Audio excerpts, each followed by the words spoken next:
জানতে না পারে। ঠিক আছে, তুমি যখন এত করে বলছো তখন আমি চেষ্টা করব। আর এরপর থেকে কেউ কিছু বললেও বাড়ি ছেড়ে যাওয়ার কথা ভাববি না। মনে রাখবি ওটা তোরও বাড়ি। ওই বাড়ি থেকে তোকে তাড়ানোর অধিকার ওদের নেই। আমার অধিকারে আর কিছুই যায় আসে না। আমার মায়ের সম্মানে ফিরে পেলেই হলো।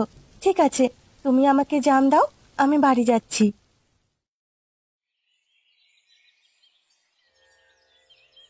কি হয়েছে? নাটক করে বসে থাকা হচ্ছে কেন? থালায় যখন খাবারটা এসেই গেছে তখন খেয়ে ফেল। দাঁড়াও, এখন পুরনো মায়ের জন্য দুঃখ হচ্ছে বোধহয়। না, ঠিক সেটা নয়। সেটা নয় তো কি?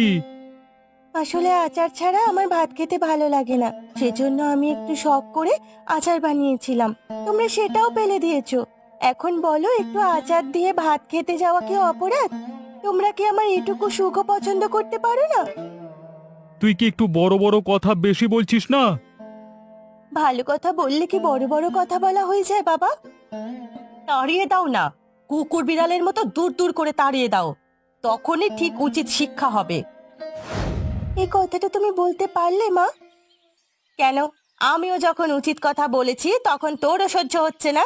দেখো, আমি তোমাকে পরিষ্কার বলে দিচ্ছি, এই বাড়িতে যদি ওই মেয়ে ছেলেটার কথা হয় তাহলে এই মেয়ে এই বাড়িতে থাকবে, আর না হলে আমি এই বাড়িতে থাকবো। পূজা, আমিও তোকে একটা কথা পরিষ্কার করে বলে দিতে চাই। এ বাড়িতে যদি থাকতে হয় তোর নতুন মায়ের কথা শুনে চলতে হবে। যদি না পারিস তাহলে তোকে তোর নতুন মায়ের সিদ্ধান্ত মেনে বাড়ি থেকে বেরিয়ে যেতে হবে। আমি আর কোনো কথা বলতে চাই না। মুখ বন্ধ করে ভাতের থালা পরিষ্কার করে পুরো ভাত খেয়ে উঠবি, ঠিক আছে?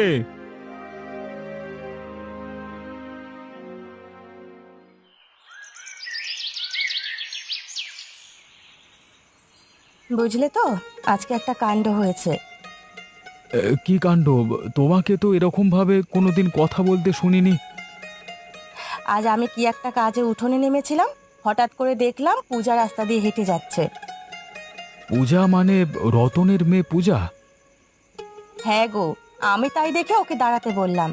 তারপরে শুনলাম যে ওর বাবা আর ওর নতুন মা মিলে ওর ওপর রীতিমতো অত্যাচার করছে। অত্যাচার করছে? কিরকম? আর বলো না, জানোই তো মেয়েটার আচার খেতে ভালোবাসে। জামের আচার বানিয়েছিল হয়তো, সেগুলো সব ওই রাক্ষসী মেয়ে ছেলেটা ছুঁড়ে ফেলে দিয়েছে উঠোনে জলের মধ্যে। এইভাবে নষ্ট করলো কষ্টের জিনিসগুলো, একটু ওদের গায়ে লাগে না? গায়ের মানুষের চামড়া থাকলে তবে তো লাগবে। ওদের কি আর মানুষের চামড়া আছে নাকি? তুমি কিছু করনি বা বলনি?